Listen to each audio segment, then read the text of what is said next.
ചെയ്യുന്നു.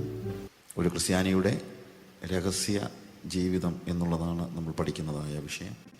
അതായത് നമ്മൾ സാധാരണ പറയുന്നത് പോലെ പരസ്യ ജീവിതം, വ്യക്തിപരമായ ജീവിതം, അല്ലെങ്കിൽ മറ്റുള്ളവരുടെ മുമ്പിൽ public life and personal life എന്നുള്ള ഒരു വേർപാട് മാത്രമല്ല ഇതിനകത്തുള്ളത്. അതിനപ്പുറത്ത് നമ്മളും ദൈവവുമായിട്ടുള്ള റിലേഷനിൽ എങ്ങനെ നമുക്ക് ദൈവത്തെ സ്നേഹിക്കുവാൻ കഴിയുന്നു, എങ്ങനെ ദൈവമായിട്ട് ഇടപെടുവാൻ കഴിയുന്നു, എങ്ങനെ ദൈവത്തിൻ്റെ ആത്മാവും നമ്മുടെ ആത്മാവും തമ്മിലുള്ള സംസർഗം സാധ്യമാകുന്നു, ഈ വക വിഷയങ്ങളൊക്കെയാണ് ശരിക്കും ഇവിടെ നമ്മൾ പഠിക്കാനായിട്ട് പരിശ്രമിക്കുന്നത്. ഒരുപക്ഷെ ഒരു ക്രിസ്ത്യാനിയുടെ വ്യക്തിപരമായ ജീവിതം എന്ന് മാത്രം നമ്മൾ പെട്ടെന്ന് പറഞ്ഞാൽ മതി, ഇല്ലേ? പക്ഷേ ഈ രഹസ്യ ജീവിതം, സീക്രട്ട് ലൈഫ് എന്ന് പറയാനുള്ള ഒരു കാരണമുണ്ട്. എന്നു വെച്ച് കഴിഞ്ഞാൽ ഒരു വ്യക്തിപരമായ ജീവിതം പോലും വേണമെങ്കിൽ നമുക്ക് പോയി കണ്ട് മനസ്സിലാക്കാൻ കഴിയുന്ന കാര്യങ്ങളാണ്. ഓഫ് കോഴ്സ് അത് നമ്മൾ ഡീൽ ചെയ്യുന്നുണ്ട്, വ്യക്തിപരമായ ജീവിതം. പക്ഷേ രഹസ്യം എന്ന് പറയുമ്പോഴത്തേക്ക് കുറെ കൂടെ ഒരാൾ വന്ന് നോക്കിയാൽ പോലും നമുക്കൊരു പക്ഷേ കാണാൻ കഴിയാത്ത, അതായത് പുറമേ ഒന്നും കാണാൻ കഴിയാത്ത, അതായത് പബ്ലിക് ലൈഫും പേഴ്സണൽ ലൈഫും എന്ന വ്യത്യാസം മാത്രമല്ല ഇവിടെ. ആ വ്യത്യാസം തീർച്ചയായിട്ടും ഉണ്ട്. പബ്ലിക് ലൈഫും പേഴ്സണൽ ലൈഫും തമ്മിലുള്ള വ്യത്യാസത്തെക്കുറിച്ച് നമ്മൾ പഠിക്കുന്നുണ്ട്. പക്ഷേ ഇവിടെ കൂടുതലും ഉദ്ദേശിക്കുന്നത് എന്നാന്ന് വെച്ച് കഴിഞ്ഞാൽ മറഞ്ഞിരിക്കുന്നതായ ഒരു ക്രിസ്ത്യാനിയുടെ ജീവിതം എന്നുള്ള അർത്ഥത്തിലാണ്. അതായത് നമുക്ക് മുകളിൽ കാണാവുന്ന ഒരു ജീവിതമുണ്ട്, മറഞ്ഞിരിക്കുന്ന ഒരു ജീവിതമുണ്ട്. ഒരു ക്രിസ്ത്യാനിക്ക് അത് മനസ്സിലാക്കാനായിട്ട് കഴിയുള്ളൂ. പുറത്തുനിന്ന് ഒരാൾ നോക്കുമ്പോഴത്തേക്ക് ഒരു പക്ഷേ ഞാൻ പറഞ്ഞില്ല, ഇപ്പം നമ്മളിപ്പോൾ രാഷ്ട്രീയക്കാരുടെയൊക്കെ അയാളുടെ വ്യക്തിപരമായ ജീവിതം നമ്മൾ നോക്കിക്കഴിഞ്ഞാൽ എന്നൊക്കെ നമ്മൾ പറയും. പക്ഷേ ഇവിടെ അങ്ങനെയും അല്ല, അതിലും കുറെ കൂടെ ആഴത്തിലാണ് നമ്മളിവിടെ ഡീൽ ചെയ്യുന്ന സബ്ജക്റ്റ്. അതുകൊണ്ടാണ് ഇതിന് ഇങ്ങനെ ഒരു പേരിട്ട്. അല്ലെങ്കിൽ ഒരു ക്രിസ്ത്യാനിയുടെ രഹസ്യ ജീവിതം എന്നൊന്നും പറയേണ്ട കാര്യമില്ല, ഒരു ക്രിസ്ത്യാനിയുടെ വ്യക്തിപരമായ ജീവിതം എന്നൊക്കെ പറഞ്ഞാൽ മതിയായിരുന്നു. പക്ഷെ അങ്ങനെ പറഞ്ഞാൽ പറ്റില്ല. അതിനേക്കാളും കുറെ കൂടെ ആഴത്തിൽ നമ്മൾ ഈ വിഷയത്തെക്കുറിച്ച് ഡീൽ ചെയ്യുന്നുണ്ട്. അതായത് ഒരു ക്രിസ്ത്യാനി അയാളുടെ ജീവിതത്തിൽ പുറത്ത് കാണാത്തതായ, അല്ലെങ്കിൽ പുറമേ കാണിക്കാനോ മറ്റോ കഴിയാത്തതായ, ഇപ്പൊ വ്യക്തിപരമായ ജീവിതം ഒരാൾക്ക് വേണമെങ്കിൽ ഒളിഞ്ഞു നോക്കാം, ഇല്ലേ? അപ്പൊ ഇപ്പൊ ഞാൻ ബേസിക്കലി പത്രപ്രവർത്തനം എന്ന് പറയുമ്പോൾ സ്റ്റിംഗ് ഓപ്പറേഷൻ എന്നൊക്കെ നമ്മൾ പറയുമ്പോഴത്തേക്ക് ഇന്നിപ്പം വ്യക്തിപരമായ ജീവിതവും ഒളിക്യാമറയുടെ മുമ്പിൽ എല്ലാ വ്യക്തി ജീവിതവും ചെയ്യുന്നുണ്ട്, പുറത്തു വരുന്നുണ്ട്. പക്ഷേ ഇത് ഒരു ഒളിക്യാമറയിലും പതിയാത്ത ഒരു ജീവിതം, അതാണ് വാസ്തവത്തിൽ ഈ ക്രിസ്ത്യാനിയുടെ രഹസ്യ ജീവിതം എന്ന് പറയുമ്പോൾ ഞാനിവിടെ അർത്ഥമാക്കുന്നത്. അതാണ് നമ്മൾ പഠിക്കാനായിട്ട് ഉദ്ദേശിക്കുന്നത്. അതായത് ഒരു വ്യക്തിക്ക് അവൻ്റെ സ്വാഭാവികമായ കണ്ണുകൾ കൊണ്ട് ഒരിക്കലും കാണാൻ കഴിയാത്തതായ ഒരു ആത്മതലത്തിലുള്ള അവൻ്റെ ജീവിതമാണ് നമ്മളിവിടെ ബേസ് ആക്കിയിരിക്കുന്നത്. അത് മാത്രമല്ല നമ്മൾ പറയുന്നത്, പക്ഷെ അതിനെ അടിസ്ഥാനമാക്കി എങ്ങനെ നമ്മളുടെ പുറമേ ഉള്ള ജീവിതത്തെ എങ്ങനെ നമ്മളുടെ ആത്മതലത്തിലുള്ള രഹസ്യ ജീവിതം എങ്ങനെ സ്വാധീനിക്കുന്നു എന്നത് ആണ് നമ്മളിവിടെ പഠിക്കുന്നത്. ഒരു ക്രിസ്ത്യാനിയുടെ ജീവിതം ശരിക്കും പറഞ്ഞു കഴിഞ്ഞാൽ ഒരു ഐസ്ബർഗ് പോലെയാണ് എന്ന് പലപ്പോഴും പറയാറുണ്ട്. ഈ ഐസ്ബർഗിന്റെ പ്രത്യേകത, നമ്മൾ ഐസ് ക്യൂബ്സ് ആണെങ്കിലും നമ്മൾ ഗ്ലാസ്സിൽ ഐസ് ക്യൂബ്സ് ഇടുക, അല്ലെങ്കിൽ കടലിൽ നമുക്ക് വലിയ ഐസ്ബർഗുകളുണ്ട്. നിങ്ങൾക്ക് തന്നെ അറിയാം, ഈ ടൈറ്റാനിക് കപ്പലൊക്കെ മുങ്ങാൻ കാരണം വലിയൊരു ഐസ്ബർഗിൽ ചെന്ന് ഇടിക്കുന്നതാണ്. അതൊക്കെ കിലോമീറ്ററുകൾ നീളമുള്ളതാണ്. എത്ര നീളം ഉണ്ടെങ്കിലും, എത്ര വീതി ഉണ്ടെങ്കിലും, എത്ര ചെറുതാണെങ്കിലും, എത്ര വലുതാണെങ്കിലും, ഐസ്ബർഗിന് അല്ലെങ്കിൽ ഐസ് ക്യൂബ്സിനെല്ലാം ഒരു പ്രശ്നമുണ്ട്. അതില് ഭൂരിഭാഗവും വെള്ളത്തിനകത്ത് താണു കിടക്കുകയാണ്. Almost 90% of N iceberg is deep in the water and only 10% is visible. മുകളിൽ കാണുന്നത് എത്രയേ ഉള്ളൂ? ഒരു 10%. അത് ശതമാനം കണക്കല്ല ഞാൻ പറയുന്നത്. 10% വെള്ളത്തിന് മുകളിൽ കാണാം. പക്ഷെ 90% എവിടെയാണ്? വെള്ളത്തിന്റെ അടിയിലാണ്. അതുകൊണ്ടാണ് ക്രിസ്ത്യാനിയുടെ ജീവിതത്തെക്കുറിച്ച് നമ്മൾ പറയുമ്പോൾ ഇതൊരു ഐസ്ബർഗ് പോലെയാണ് എന്ന് പറയാനുള്ള കാരണം. ദൃശ്യമായ വേറെ രീതി പറഞ്ഞു കഴിഞ്ഞാൽ പരസ്യമായ ഒരു 10% ജീവിതം കാണാം. അവിടെയാണ് നമ്മൾ എല്ലാം കാണുന്നതും അറിയുന്നതും എല്ലാം. അവിടെയാണ് നമ്മൾ മനുഷ്യരെ കാണുന്നത്, മനുഷ്യരുമായിട്ട് ഇടപെടുന്നത്, നമ്മളുടെ സമൂഹവുമായിട്ട് ഇടപെടുന്നത്, നമ്മുടെ സഭയുമായിട്ട് ഇടപെടുന്നത്, എന്തും ആയിക്കോട്ടെ, അതെല്ലാം ഈ 10%-നകത്താണ്.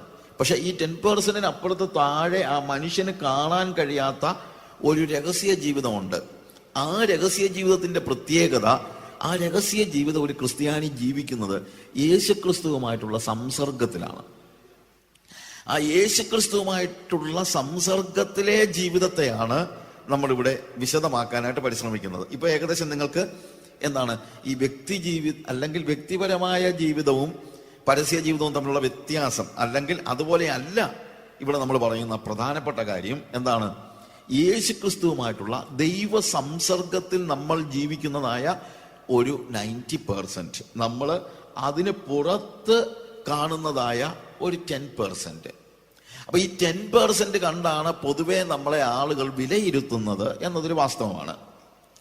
ബാക്കിയുള്ള 90% ഇപ്പൊ ഞാൻ പറഞ്ഞല്ലോ, ചിലപ്പോൾ ഒരു പക്ഷേ മിക്കപ്പോഴും ഇന്നിപ്പോ ക്രിസ്ത്യാനികളുടെ ഒരു സ്വാഭാവികമായ ജീവിതം എടുത്തു കഴിഞ്ഞാൽ ഈ 90% ഒന്നും ദൈവ സംസർഗത്തിനൊന്നും കഴിയുന്നില്ലായിരിക്കാം. പക്ഷെ അങ്ങനെയാണ് നമ്മൾ വേണ്ടത് എന്നുള്ളതാണ്. 90% നമ്മൾ ദൈവ സംസർഗത്തിലായിരിക്കണം കഴിയുന്നത്, അല്ലെങ്കിൽ നമ്മുടെ പ്രൈവറ്റ് ആയിട്ട് ദൈവവുമായിട്ടുള്ള റിലേഷൻ ആയിരിക്കണം. 10% മതി നമ്മൾ ലോകത്തിൽ മറ്റു പുറത്തോട്ട് കാണിക്കാനായിട്ട്. പുറത്തോട്ട് കാണിക്കാൻ വേണ്ടിയല്ല, അത് പുറത്ത് പൊങ്ങിക്കിടക്കുകയാണല്ലേ. അതായത് ഈ ഐസ് ഒരിക്കലും എന്ത് ചെയ്യത്തില്ല, വെള്ളത്തിനകത്ത് പൂർണ്ണമായിട്ട് മുങ്ങിക്കിടക്കത്തില്ല, താണ് കിടക്കത്തില്ല. എപ്പോഴും അതിന്റെ ഒരു 10% എവിടെ തന്നെ കാണും, മുകളിൽ കാണും എന്ന് പറയുന്നത് പോലെ ഒരു ക്രിസ്ത്യാനിയുടെ ജീവിതം എന്ന് പറയുന്നത് ദൈവബന്ധത്തിലാണ്, അതിന് യാതൊരു സംശയമില്ല. പക്ഷേ ദൈവം തന്നെ അതിനെ ഒരു 10% മുകളിൽ ഇങ്ങനെ കൊണ്ടിട്ടിട്ടുണ്ട്. ആ മുകളിൽ കാണുന്ന ആ ലൈഫ്, അതിന്റെ പ്രത്യേകത, അതിന്റെ താഴെയുള്ള ലൈഫിന്റെ ഒരു എക്സ്റ്റൻഷൻ മാത്രമാണ് ഈ 10%. അതായത് ക്രിസ്ത്യാനിയുടെ രഹസ്യ ജീവിതം എന്ന് നമ്മൾ പറയുമ്പോൾ ഒരു കാരണവശാലും ചിന്തിക്കരുത് ഈ രഹസ്യ ജീവിതവും പരസ്യ ജീവിതവും രണ്ടും രണ്ടാണെന്ന്. പലപ്പോഴും നമുക്ക് ഉണ്ടാകുന്ന ഒരു വലിയ പ്രതിസന്ധി എന്താണെന്ന് ചോദിച്ചാൽ, ഇന്നിപ്പോ പലരുടെയും രഹസ്യ ജീവിതവും പരസ്യ ജീവിതവും രണ്ടും രണ്ടാണ്. അത് കൊണ്ട് നമുക്ക് ക്രിസ്ത്യാനികൾക്ക് തന്നെ അവരുടെ ഇന്റഗ്രിറ്റി, നമ്മൾ സാധാരണ പറയും is A man of integrity എന്നൊക്കെ നമ്മൾ പറയുമല്ലോ, ആ ഇന്റഗ്രിറ്റി ഇല്ലാതെ വന്നിരിക്കുന്നു നമ്മുടെ സമൂഹം. പക്ഷേ ഇവിടെ നമ്മുടെ ഈ മുന്നിൽ കാണുന്ന, മുകളിൽ കാണുന്ന 10%, താഴെ കാണുന്ന 90% തമ്മിൽ ഒരു വ്യത്യാസം ഉണ്ടാകാൻ പാടില്ല. അതുകൊണ്ടാണ് ഞാൻ പറഞ്ഞത്, താഴെ കാണുന്ന ദൈവ സംസർഗത്തിൽ കഴിയുന്ന ഈ 90% ഒരു എക്സ്റ്റൻഷൻ മാത്രമാണ് നമ്മളുടെ പുറമേ കാണുന്ന മറ്റുള്ളവർക്ക് ദൃശ്യമായിരിക്കുന്ന ദൃശ്യ ജീവിതം. ബാക്കിയുള്ളത് അദൃശ്യ ജീവിതമാണ്, രഹസ്യ ജീവിതമാണ്, അദൃശ്യ ജീവിതം എന്ന് വേണമെങ്കിലും പറയാം. ഒരു ക്രിസ്ത്യാനിയുടെ അദൃശ്യ ജീവിതം, അത് ദൃശ്യമല്ല, അത് ദൃശ്യമാക്കാൻ അവൻ ആഗ്രഹിക്കുന്നില്ല, അത് ഒരു പരിധി വരെ ദൃശ്യമാകത്തുമില്ല. ഇനി ഏതെങ്കിലും കാരണവശാൽ അത് ദൃശ്യമായാൽ അതിന്റെ പ്രത്യേകത, ഈ മുകളിൽ കണ്ടതിൽ നിന്ന് യാതൊരു ഡിഫറൻസും ആ താഴെയുള്ള 90% ഉണ്ടായിരിക്കത്തില്ല. അതുകൊണ്ടാണ് ഞാൻ പറഞ്ഞത്, ഈ താഴെയുള്ള ലൈഫിന്റെ ഒരു എക്സ്റ്റൻഷൻ മാത്രമാണ് മുകളിൽ കാണുന്ന 10%. അതുകൊണ്ട് അടിസ്ഥാനപരമായി നമ്മൾ മനസ്സിലാക്കേണ്ട ഒരു യാഥാർത്ഥ്യം, ഒരു ക്രിസ്ത്യാനിയുടെ പരസ്യ ജീവിതവും ഒരു ക്രിസ്ത്യാനിയുടെ രഹസ്യ ജീവിതവും രണ്ടല്ല. ഒരു ക്രിസ്ത്യാനിയുടെ രഹസ്യ ജീവിതം എന്താണോ അതിന്റെ എക്സ്റ്റൻഷൻ മറ്റുള്ളവർക്ക് ദൃശ്യമാകേണ്ടതിന് ദൈവം അനുവദിച്ചിരിക്കുന്നു എന്ന് മാത്രമേ ഉള്ളൂ. ഏതെങ്കിലും കാരണവശാൽ ഈ ഐസ് ക്യൂബ് നമ്മളൊരു ഒരു സ്ട്രോ വെച്ച് നമ്മൾ പൊക്കി മുകളിലോട്ട് എടുത്തെന്ന് വെച്ചോ, അല്ലെങ്കിൽ നമ്മൾ പൊക്കി എടുത്തു നോക്കിയാൽ there is no difference between the visible portion and the invisible portion. നമ്മൾ ഇൻവിസിബിൾ ആയിട്ട് അകത്ത് കിടന്ന, ഇൻവിസിബിൾ എന്ന് പറയണ്ട, മറഞ്ഞു കിടന്നതായ, ഹിഡൻ എന്ന് പറയുന്നത് കുറച്ചുകൂടെ കറക്റ്റ് ആണ്. ഇൻവിസിബിൾ അല്ല, അത് it is visible, but also it is, you can say it was hidden under the water. ആ വാട്ടർ ലെവലിന് താഴെ കിടന്ന ആ ഐസ് ക്യൂബും മുകളിൽ കിടക്കുന്ന ആ ഐസ് ക്യൂബിന്റെ ഭാഗവും തമ്മിൽ ഒരു ഡിഫറൻസ് ഉണ്ടാകാൻ പാടില്ല. ഒരു ക്രിസ്ത്യാനിയുടെ ജീവിതം ആരെത്ര കിഴിഞ്ഞു നോക്കിയാലും, നമ്മുടെ മലയാള ഭാഷയിൽ നമ്മൾ ചിലപ്പം അവനെങ്ങനെ കിഴിഞ്ഞു നോക്കി എന്നൊക്കെ പറയുമല്ലോ, ഈ ആരും കിഴിഞ്ഞു നോക്കിക്കോട്ടെ, എത്ര സ്റ്റിങ് ഓപ്പറേഷൻ നടത്തിക്കോട്ടെ, എത്ര ഒളിക്യാമറകൾ വെച്ചോട്ടെ, എത്ര പേര് അതിനുവേണ്ടി എത്ര പരിശ്രമങ്ങൾ നടത്തിക്കോട്ടെ, എന്ത് ചെയ്താലും അവന്റെ അകത്തെ ജീവിതവും പുറത്തെ ജീവിതവും തമ്മിൽ യാതൊരു വ്യത്യാസവും ഉണ്ടാകാൻ പാടില്ല. അതുകൊണ്ടാണ് ക്രിസ്തീയ ജീവിതത്തിൽ നമ്മൾ ആ ഇന്റഗ്രിറ്റി എന്നുള്ള വാക്ക് ഞാൻ ഉപയോഗിക്കുന്ന കാര്യം എന്താണ്, ഇന്റഗ്രിറ്റി. പക്ഷെ നമ്മളൊരു മനുഷ്യന്റെ ഇന്റഗ്രിറ്റി എന്ന് പറയുമ്പോഴത്തേക്ക് is A man of integrity, നമ്മൾ ചിലപ്പം പൊളിറ്റീഷ്യൻസിനെ കുറിച്ച് തന്നെ, ചിലരെ കുറിച്ചൊക്കെ പണ്ടൊക്കെ, ഇപ്പൊ പറയാൻ പറ്റുന്നവരുണ്ടോ എന്ന് എനിക്കറിയില്ല, പക്ഷെ പണ്ടൊക്കെ നമ്മൾ പറയുന്നത് is A man of integrity എന്ന് പറയുമ്പോൾ നമ്മുടെ മനസ്സിൽ രണ്ട് കാര്യങ്ങളെ വരുന്നുള്ളൂ. ഒന്ന്, what he speak he do it, അവൻ എന്ത് പറഞ്ഞാലും അവനത് ചെയ്യും. അപ്പോഴാണ് നമ്മൾ പറയുന്നത് കാര്യം, നമുക്ക് കടന്നു ചെല്ലാൻ കഴിയുന്ന രണ്ട് മേഖലകളെ മനുഷ്യന്റെ ജീവിതത്തിൽ പ്രത്യക്ഷത്തിലുള്ളൂ. ഒന്ന് ഒരു മനുഷ്യന്റെ വാക്കുകളും, രണ്ട് ആ മനുഷ്യന്റെ പ്രവൃത്തികളും. ഈ മനുഷ്യന്റെ വാക്കുകളും പ്രവൃത്തികളും ഒന്നാണെങ്കിൽ ഉടനെ തന്നെ നമ്മൾ അവന് സർട്ടിഫിക്കറ്റ് കൊടുത്തു കഴിഞ്ഞാൽ എന്താ, is A man of integrity. That's good. അത് തന്നെ ഇന്ന് കാണാൻ നമുക്ക് കിട്ടുന്നില്ല.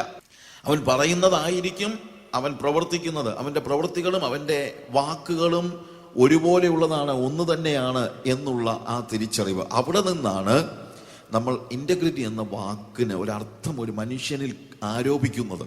ഒരു മനുഷ്യനെ നമ്മൾ is A man of integrity എന്ന് പറയുന്നത് എപ്പോഴാണ്? when he do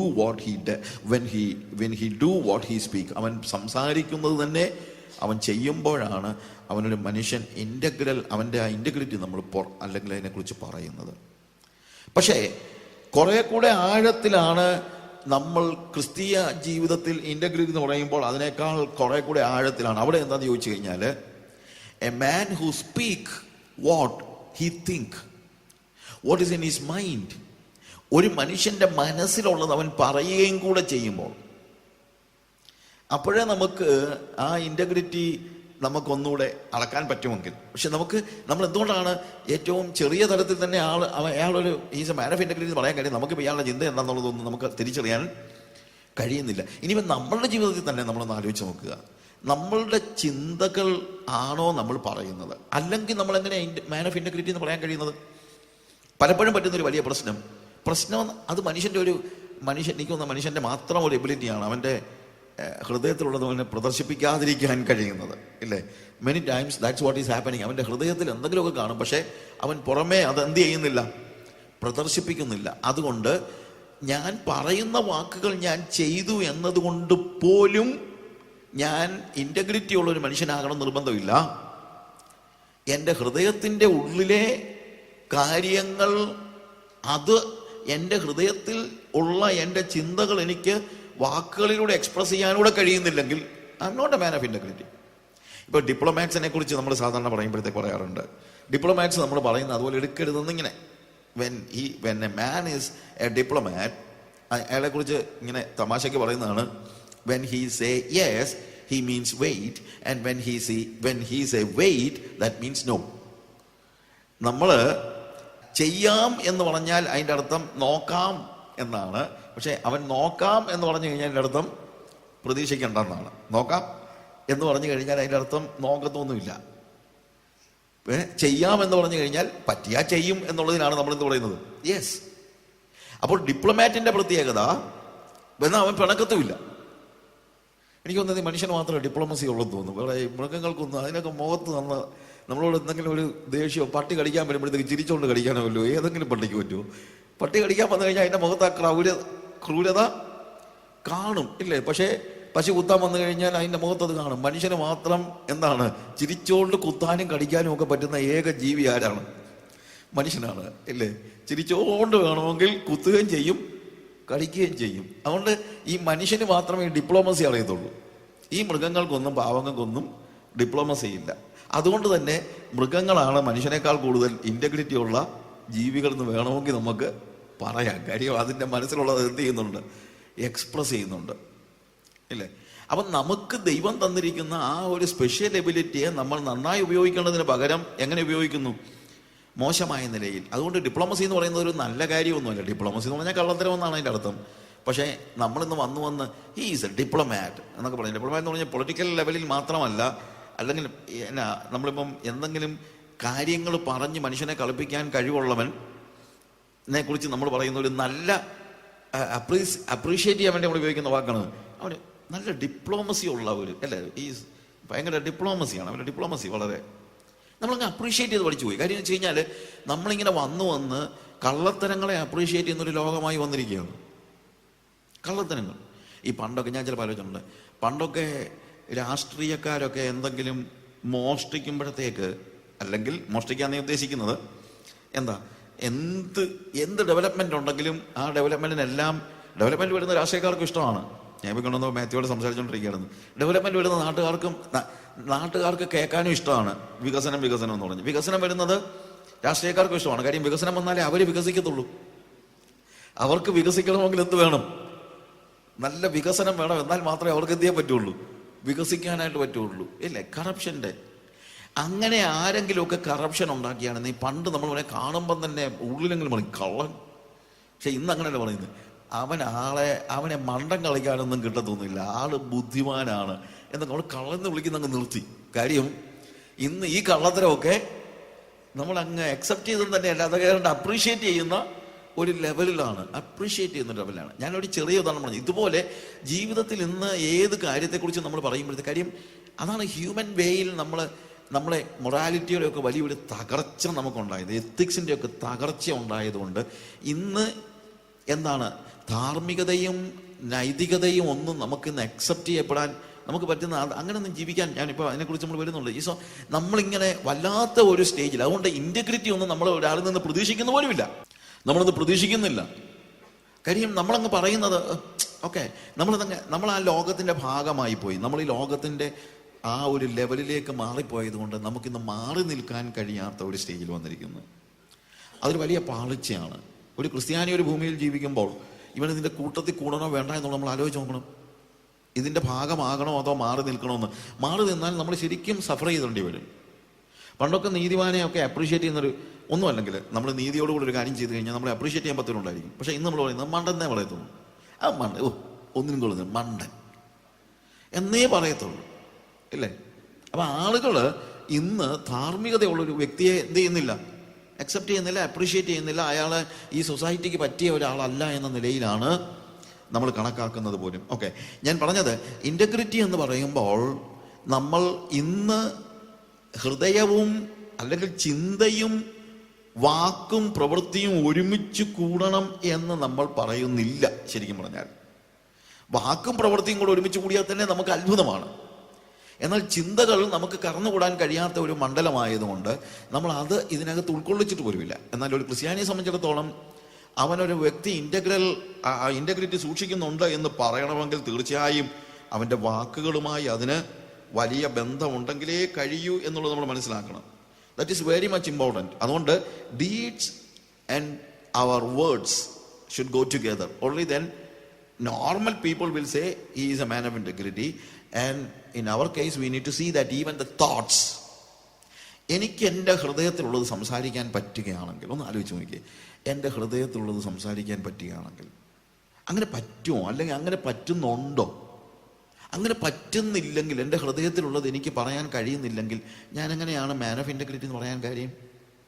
എൻ്റെ ഹൃദയത്തിൻ്റെ ശുദ്ധീകരണമല്ലേ എനിക്ക് ആവശ്യമായിരിക്കുന്നത്. അവിടെ ശുദ്ധീകരിക്കപ്പെട്ട ഒരു ഹൃദയം ഉണ്ടെങ്കിൽ മാത്രമേ എനിക്ക് എന്ത് ചെയ്യാൻ പറ്റുള്ളൂ, പുറത്ത് എൻ്റെ മുഖം കാണിക്കാനായിട്ട് കഴിയുകയുള്ളൂ. ഇപ്പം പണ്ട് പെപ്സിയുടെ ആണെന്ന് തോന്നുന്നൊരു കൊമേഴ്സ്യൽ ഉണ്ടായിരുന്നു, പണ്ടുണ്ടായിരുന്ന. ഈ പിള്ളേരെല്ലാം കൂടെ സച്ചിൻ്റെ മുഖം മൂടിയും വെച്ചുകൊണ്ട് ഇങ്ങനെ കളിച്ച് നടക്കുകയാണ്. അപ്പോൾ എല്ലാവരുടെയും മുഖത്ത് സച്ചിൻ്റെ മുഖം മൂടി, അത് നന്നായിട്ടൊന്നും അല്ല വരച്ചിരിക്കുന്നതൊന്നും, എന്നാലും സച്ചിൻ്റെ മുഖം മൂടിയും വെച്ചുകൊണ്ടാണ് എല്ലാ പിള്ളേരെല്ലാം കൂടെ കളിക്കാനാണെങ്കിൽ കൂട്ടത്തിൽ ഭയങ്കര ബഹളം ഉണ്ടാക്കിയപ്പോഴത്തേക്ക് ഒരു പെപ്സിക്കാരൻ, പെപ്സി വിൽക്കുന്ന ഒരുതൻ വന്ന് ഇത് തുറന്നു, അത് അവൻ്റെ പെട്ടി തുറന്നു. അപ്പോൾ എല്ലാവരും പെപ്സി കുടിക്കാനായിട്ട് ഇവരുടെ മാസ്ക് എന്ത് ചെയ്യുന്നു, വലിച്ച് മുകളിലോട്ട് കയറ്റുക, മുകളിലോട്ട് മാറ്റിയപ്പോൾ നമ്മൾ അറിയുന്നത് ഇവനൊന്നും സജനല്ല, ഇവനൊക്കെ സുനിലും സുധീറും എന്താണ് സമീറും ഒക്കെയാണ്. പക്ഷെ എല്ലാവരും ആരെ പോലെ ആക്ട് ചെയ്യുകയായിരുന്നു, സച്ചിനെ പോലെ, അല്ലേ? അങ്ങനെ ഇരുന്നപ്പോൾ ഒരാൾ മുഖം മൂടി വലിച്ചു പൊക്കിയപ്പോഴത്തേക്ക് അത് ഒറിജിനൽ സച്ചിനാ. ഞാൻ പറഞ്ഞ മനസ്സിലാക്കണം. അപ്പോഴേ ഞാൻ ആലോചിച്ചൊരു കാര്യമുണ്ട്, ഈ മുഖം മൂടിയേക്കാൾ ബെറ്റർ ആണല്ലോ സച്ചിൻ്റെ മുഖം എന്ന് പറഞ്ഞതുപോലെ ആരെങ്കിലും നമ്മുടെ മുഖം മൂടി മുകളിലോട്ട് വലിച്ചു മാറ്റിയാൽ അതിനേക്കാൾ ബെറ്ററായിട്ടുള്ള ഒരു ആത്മീയ മുഖം നമുക്ക് കാണിക്കാൻ കഴിയുന്നെങ്കിലേ നമ്മൾ യഥാർത്ഥത്തിൽ ആത്മീയരാകത്തുള്ളൂ. അതാണ് ശരിക്കും പറഞ്ഞു കഴിഞ്ഞാൽ ഇൻ്റഗ്രിറ്റി എന്ന് പറയുന്നത്. അതായത് ജനങ്ങൾ എന്നെ വലിച്ചു കീറട്ടെ, എൻ്റെ മുഖം മൂടി വലിച്ചു കീറട്ടെ. അങ്ങനെ എൻ്റെ മുഖം മൂടി വലിച്ചു കീറുമ്പോഴും അതിൻ്റെ ഉള്ളിലും എനിക്ക് എന്ത് കാണിക്കാൻ കഴിയണം, ആ സ്പിരിച്വാലിറ്റി എനിക്ക് എക്സ്പ്രസ് ചെയ്യാൻ കഴിയുന്നെങ്കിൽ മാത്രമേ ഞാൻ ആരായി തീരുന്നുള്ളൂ, യഥാർത്ഥ ആത്മീകനായി തീരുന്നുള്ളൂ.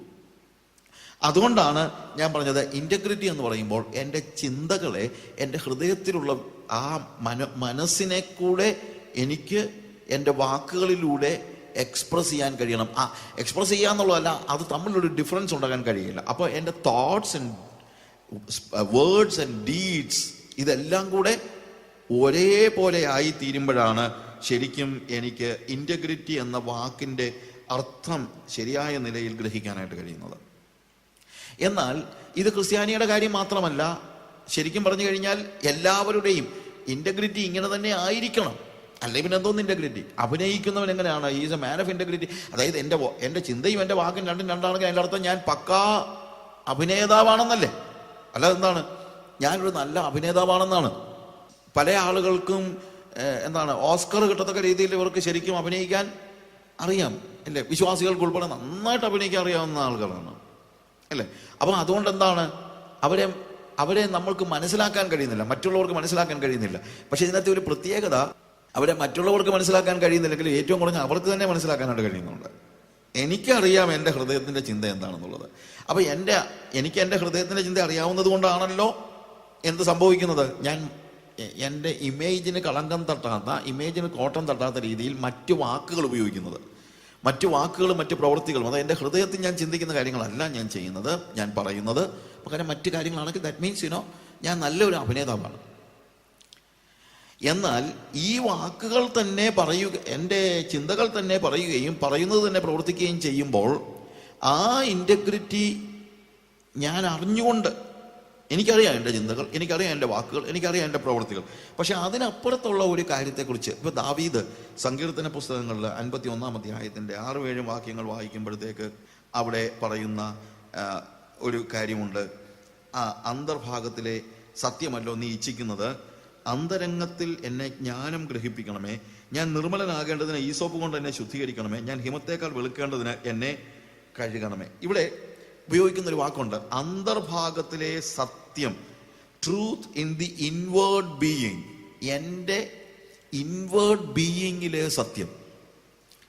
അത് ഈ ചിന്തകൾക്കും അപ്പുറത്തേക്ക് പോകുന്ന ഒരു കാര്യമാണ്. വേദോസപ്രകാരം നമ്മൾ ആലോചിക്കുമ്പോൾ എൻ്റെ ചിന്തകളെ നീ ശുദ്ധീകരിക്കണമെന്ന് മാത്രമല്ല, എൻ്റെ അന്തർഭാഗത്തിൽ, കാര്യം എൻ്റെ അന്തർഭാഗത്തിൽ നിന്നാണ്, എൻ്റെ ഇന്നർ ബീയിങ്ങിൽ നിന്നാണ് എൻ്റെ ചിന്തയുടെ മണ്ഡലത്തിലേക്ക് ചിന്തകൾ തന്നെ കടന്നു വരുന്നത്. ഇവിടെയാണ് നമ്മുടെ പ്രവൃത്തിയേക്കാളും വാക്കിനേക്കാളും ചിന്തകളേക്കാളും അപ്പുറത്ത് നമുക്ക് ഒരു ഫാക്കൽറ്റി ഉണ്ട്, ഒരു ഐഡന്റിറ്റി ഉണ്ട്, ഒരു ഫാക്കൽറ്റി ഉണ്ട്. അതാണ് നമ്മുടെ ഇന്നർ ബീയിങ് എന്ന് പറയുന്നത്. Inner being, may be we can call it soul, or നമുക്ക് വേണമെങ്കിൽ നമുക്കതിനെ നമ്മുടെ ദേഹി എന്നോ അല്ലെങ്കിൽ എന്ത് പേരിട്ട് വിളിക്കുന്നുള്ളതല്ല. പക്ഷെ ഇതൊരു ഫാക്റ്റാണ്. എന്ത്? നമ്മുടെ ചിന്തകൾക്കും അപ്പുറത്ത് നമ്മുടെ മനസ്സിലേക്ക് ചിന്തകൾ എവിടെ നിന്നാണ് വരുന്നത്? നമ്മുടെ ചിന്തകളാണ് വാക്കുകളാകുന്നതെന്ന് ഞാൻ പറഞ്ഞു. പക്ഷെ നമ്മുടെ മനസ്സിലേക്ക് ചിന്തകൾ എവിടെ നിന്നാണ് വരുന്നത്? ആ ചിന്തകൾ വരുന്നത് എവിടെയാണോ, ആ ചിന്തകളെ സ്വാധീനിക്കുന്നത് എന്താണോ, അതിനെയാണ് വേദപുസ്തകം ഇന്നർ ബീയിങ് എന്ന് പറയുന്നത്.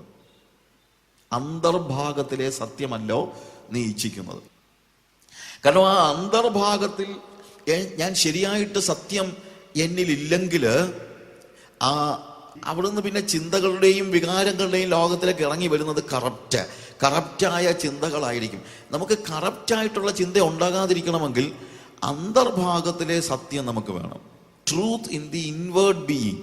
അതുകൊണ്ടാണ് ഞാൻ പറഞ്ഞത്, ഇത് സ്വാഭാവികമായി ഒരു മനുഷ്യന് ചെന്നെത്താവുന്ന ചിന്തകളുടെ ലോകം വരെയൊക്കെ നമുക്ക് വേണമെങ്കിൽ പോളിഗ്രാഫൊക്കെ വെച്ചോ സം കൈൻഡ് ഓഫ് നമ്മൾ പറയുന്നത് സത്യമാണോ ഇല്ലയോ എന്നൊക്കെ അറിയാനുള്ള ടെസ്റ്റൊക്കെ നമുക്കുണ്ടായിരിക്കും. പക്ഷേ അതിൻ്റെ ആഴത്തിലേക്ക് കടന്നു പോകാനായിട്ട് ഇവിടെ ഒരു ഡിറ്റക്ടർ പോലും നമുക്കില്ല എന്നുള്ളതാണ് സത്യം. എൻ്റെ ചിന്തകളെ സ്വാധീനിക്കുന്ന ഇന്നർ ബീയിങ്ങിൽ ഞാൻ സത്യമാണോ ഫോളോ ചെയ്യുന്നത്, അതോ അതിൽ എന്തെങ്കിലും കളങ്കമുണ്ടോ എന്നുള്ളത് തിരിച്ചറിയാനായിട്ട് നമുക്ക് അതിന് ഒരു സ്പിരിച്വൽ അനാലിസിസ് വളരെ അത്യാവശ്യമാണ്. അപ്പോൾ ഇന്ന് ഞാൻ ആദ്യം പറയുന്ന ആ ഭാഗം തന്നെ അത് പ്രധാനപ്പെട്ട കാര്യം ഇതാണ്. നമുക്ക് ആവശ്യമായിരിക്കുന്ന സത്യം നമ്മുടെ ചിന്തകളിൽ പോലുമല്ല, അതിനും അപ്പുറത്താണ്. നമ്മുടെ ഇന്നർ ബീയിങ്ങിൽ, നമ്മുടെ ആത്മാവിൽ, നമ്മുടെ ആത്മാവിൻ്റെ അവിടെ ഒരു കഴുകൽ ആവശ്യമാണ്. അതുകൊണ്ട് ഇവിടെ രസകരമായ ഒരു കാര്യം, അന്തർഭാഗത്തിലെ സത്യമല്ലോ നീ ഇച്ഛിക്കുന്നത്, അതുകൊണ്ട് അന്തരംഗത്തിൽ എന്നെ ജ്ഞാനം ഗ്രഹിപ്പിക്കണമേ. അതായത് ദാവീദ് നമുക്കറിയാവുന്നതാണ്. ഈ സാംസ് 51 എന്ന് പറയുന്നത് ശരിക്കും പറഞ്ഞു കഴിഞ്ഞാൽ ദാവീദ് ബത്ശേബയുമായി പാപം ചെയ്തതിന് ശേഷം അവൻ എഴുതുന്ന അവൻ്റെ ആ പാപത്തിൻ്റെ അനുതാപത്തിൻ്റെ ഒരു സങ്കീർത്തനമാണ്. ഈ അനുതാപത്തിൻ്റെ സങ്കീർത്തനം എഴുതുമ്പോൾ ഇവൻ ചിന്തിക്കുകയാണ്, why that happen to me, എന്തുകൊണ്ട് അത് എനിക്ക് സംഭവിച്ചു, എന്തുകൊണ്ട് ഞാൻ പാപത്തിൽ വീണുപോയി. That is a big question. കാര്യം ദൈവത്തിൻ്റെ ഹൃദയപ്രകാരമുള്ള മനുഷ്യൻ എന്നൊക്കെ പേര് പ്രാപിച്ച ദാവീദ് എന്തുകൊണ്ട് ഒരു വൈകുന്നേരത്തിൽ പെട്ടെന്ന് അവൻ പാപത്തിൽ വീണുപോയി. പാപത്തിൽ വീണുപോകാനുള്ള കാരണം അവൻ്റെ മനസ്സിൽ അല്ലെങ്കിൽ അവൻ്റെ ഹൃദയത്തിൽ അവനുണ്ടായ മോഹമാണ്. വിനോദാൻ മോഹം ഗർഭം ധരിച്ച് പാപത്തെ പ്രസവിക്കുന്ന, പാപം മുഴുത്തിട്ട് മരണത്തെ പെടുന്നു. അപ്പോൾ മോഹം വരെയൊക്കെ നമുക്കറിയാം. പക്ഷേ എന്തുകൊണ്ട് ഇവനിലൊരു മോഹം ജനിച്ചു? എന്തുകൊണ്ട്? അതുകൊണ്ടാണ് ഞാൻ പറഞ്ഞത്, മോഹത്തിനും അപ്പുറത്ത് പ്രവർത്തിക്കുന്ന ഒരു ശക്തിയെയാണ്, ശക്തി എന്ന് പറയുമ്പോഴത്തേക്ക് അത് ദുഷ്ടശക്തി, അങ്ങോട്ടൊക്കെ പോകുന്നതൊക്കെ പോട്ടെ, പക്ഷെ നമ്മുടെ ഉള്ളിൽ മോഹത്തിനും അപ്പുറത്തൊരു കാര്യമുണ്ട് എന്ന് ദാവീദ് പറയാണ്. എന്ത്? എൻ്റെ അന്തരംഗത്തിൽ എനിക്ക് കാപട്യമുണ്ട്. എൻ്റെ അന്തരംഗത്തിൽ എനിക്ക് മോഹത്തിൻ്റെ വിത്ത് കിടപ്പുണ്ട്. ആ വിത്ത് കിടന്നത് കൊണ്ടാണ് എന്ത് സംഭവിച്ചത്? അത് വളർന്ന് എന്നിൽ മോഹം തന്നെ ജനിക്കുന്നത്, അതിനും അപ്പുറത്ത് കിടക്കുന്ന. അതുകൊണ്ട് അന്തർഭാഗത്തിലെ സത്യമല്ലോ എന്ന് ഇച്ഛിക്കുന്നത്, അന്തരംഗത്തിലെ ജ്ഞാനം എന്നെ ഗ്രഹിപ്പിക്കണമേ. ദാവീദ് പറയുന്നതാണ്. അതുകൊണ്ട് എനിക്ക് എൻ്റെ ചിന്തയുടെ ലോകത്തിൽ വന്നാൽ ഉടനെ എനിക്ക് വേദപുസ്തകത്തിൽ എന്താ പറഞ്ഞിരിക്കുന്നതെന്നൊക്കെ ചിന്തിച്ച് നോക്കാനൊക്കെ ചിലപ്പോൾ സമയം കിട്ടുമായിരിക്കും. അല്ലെങ്കിൽ എനിക്ക് പോയി വേദപുസ്തകം എടുത്ത് നോക്കാം, ഇത് ശരിയാണോ സത്യമാണോ എന്നൊക്കെ. അല്ലെങ്കിൽ എനിക്ക് വേദപുസ്തകത്തിൽ നിന്നോ അല്ലെങ്കിൽ ആരെയും വിളിച്ച് ചോദിക്കാം, പാസ്റ്ററെ, ബ്രദറെ, ഇങ്ങനൊരു പ്രശ്നത്തിലാണ് ഞാനിപ്പോൾ ഒരു പ്രലോഭനത്തിലാണ്, ഇതിനകത്ത് ഇങ്ങനെ വീണ് പോയി, ഇത് തെറ്റാണോ എന്നെനിക്ക് ചോദിക്കാം, ഇതാണോ സത്യമെന്ന് എനിക്ക് ചോദിക്കാം. പക്ഷേ ഇതൊക്കെ ചോദിച്ചുകൊണ്ട് വരുന്നതിന് മുമ്പേ തന്നെ എന്ത് സംഭവിക്കുന്നു? ഞാൻ പാപത്തിൽ വീണു പോകുന്നു. അതുകൊണ്ട് ദാവീദ് പറയാണ്, എനിക്ക് സത്യം എൻ്റെ ചിന്തയുടെ ലോകത്തിൽ വരെ പോരാ, അതിനപ്പുറത്ത് എനിക്ക് ആത്മാവിൽ നിന്റെ സത്യം അറിയണം. In spirit I need to know the truth. അതുകൊണ്ട് അന്തരംഗത്തിലെ, അന്തർഭാഗത്തിലെ സത്യമാണ് നീ ഇച്ഛിക്കുന്നത്. അതുകൊണ്ട് എന്ത്? ആ എൻ്റെ ചിന്തയുടെയും അപ്പുറത്ത് എൻ്റെ സോളിൻ്റെ, എൻ്റെ ആത്മാവിൻ്റെ തലത്തിൽ തന്നെ നീ എന്നെ സത്യം ഗ്രഹിപ്പിക്കണമെന്ന്. അതായത് പാപം ചിന്തിച്ച് ഇത് ശരിയാണോ തെറ്റാണോ എന്നൊക്കെ ആലോചിച്ച് പിന്നൊരു തീരുമാനം എടുത്തു വരുന്ന സമയം കൊണ്ട് ഞാൻ ചിലപ്പോൾ പാപത്തിൽ വീണുപോകും. അത് ദാവീദ് അവൻ്റെ ജീവിതത്തിൽ മനസ്സിലാക്കി കഴിഞ്ഞപ്പോൾ പറയാം, കർത്താവേ, അത്രയൊന്നും പിടിച്ചു നിൽക്കാനുള്ള കപ്പാസിറ്റി ഒന്നും എനിക്ക് ഇല്ല. അതുകൊണ്ട് നീ എന്ത് ചെയ്യണം? അതിനും അപ്പുറത്ത് തന്നെ ശുദ്ധീകരിക്കണമെന്ന്. അതായത് എൻ്റെ ചിന്തകളെ പോലും നീ ശുദ്ധീകരിച്ചാൽ പോരാ, അതിനും അപ്പുറത്ത് നീ എന്നെ ശുദ്ധീകരിക്കണം. ഈ ഭാഗം വളരെ കൃത്യമായിട്ട് നമ്മൾ മനസ്സിലാക്കണം. ഒരു ക്രിസ്ത്യാനി ശരിക്കും മനസ്സിലാക്കേണ്ട ഒരു കാര്യമാണിത്. അതിനപ്പുറത്തുള്ള അന്തർഭാഗത്തിലെ സത്യമല്ലോ നീ ഇച്ഛിക്കുന്നത്, അന്തരംഗത്തിലെ ജ്ഞാനം എന്നെ ഗ്രഹിപ്പിക്കണമേ. And in the hidden part thou shalt make me know wisdom. The hidden part. Even the thoughts are not hidden to me. ചിന്തകളുടെ ലോകം പോലും എനിക്ക് മറവായിരിക്കുന്നില്ല. ഉണ്ടോ? എൻ്റെ ചിന്തകളുടെ ലോകം എനിക്ക് മറവായിരിക്കുന്നില്ല. പക്ഷെ ചിന്തകൾക്കപ്പുറത്തുള്ള ആ ആത്മാവിൻ്റെ ലോകത്തിൽ തന്നെ എനിക്ക് എന്ത് വേണം? ദൈവിക ജ്ഞാനം ആവശ്യമാണ്. കാരണം എൻ്റെ ചിന്തകൾ പോലും കറപ്റ്റായി വരാൻ കഴിയില്ല, അതുണ്ടാകരുത്. കാരണം ചിന്തകൾക്കപ്പുറത്തുനിന്ന് പ്യൂരിഫൈ ചെയ്തെങ്കിൽ മാത്രമേ ചിന്തകൾ പ്യുവർ ആകത്തുള്ളൂ. ചിന്ത വന്നു കഴിഞ്ഞിട്ട് പിന്നെ പ്യൂരിഫൈ ചെയ്ത് കഴിഞ്ഞാൽ ചിലപ്പോൾ വാക്കോ ചിന്തിച്ച് കഴിഞ്ഞിട്ട് പിന്നെ ഞാൻ എന്നെ ശുദ്ധീകരിക്കാൻ നോക്കിയാൽ എനിക്ക് എൻ്റെ വാക്കുകളെ ശുദ്ധീകരിക്കാം, എനിക്ക് എൻ്റെ പ്രവൃത്തികളെ ശുദ്ധീകരിക്കാം, പക്ഷെ എൻ്റെ ചിന്തകൾ അപ്പോഴും എന്താണ്? കറപ്റ്റാണ്. അപ്പൊ എൻ്റെ ചിന്തകൾ കറപ്റ്റ് അല്ലാതായിരിക്കണമെങ്കിൽ അതിനും അപ്പുറത്തുള്ള ജ്ഞാനം എനിക്ക് ഉണ്ടാകണം, അതിനും അപ്പുറത്തുള്ള പ്യൂരിറ്റി എനിക്ക് വേണം, അതിനപ്പുറത്ത്. അതുകൊണ്ടാണ് ഞാൻ നിർമ്മലനാകേണ്ടതിന് ഈസോപ്പ് കൊണ്ട് എന്നെ ശുദ്ധീകരിക്കണമേ, ഞാൻ ഹിമത്തേക്കാൾ വെളുക്കേണ്ടതിന് എന്നെ കഴുകണമേ. കർത്താവേ, purge me with hyssop and I shall be clean, wash me and I shall be whiter than snow. ഹിമത്തേക്കാൾ വെളുത്ത്, അതായത് ഒരു ചെറിയ സ്പോട്ട് പോലും ഇല്ലാതെ ചിന്തകൾക്കും അപ്പുറത്ത് എനിക്കൊരു കഴുകൽ ആവശ്യമാണ് എന്നുള്ളതാണ് ഇവിടെ സങ്കീർത്തനക്കാരൻ പറയുന്നത്.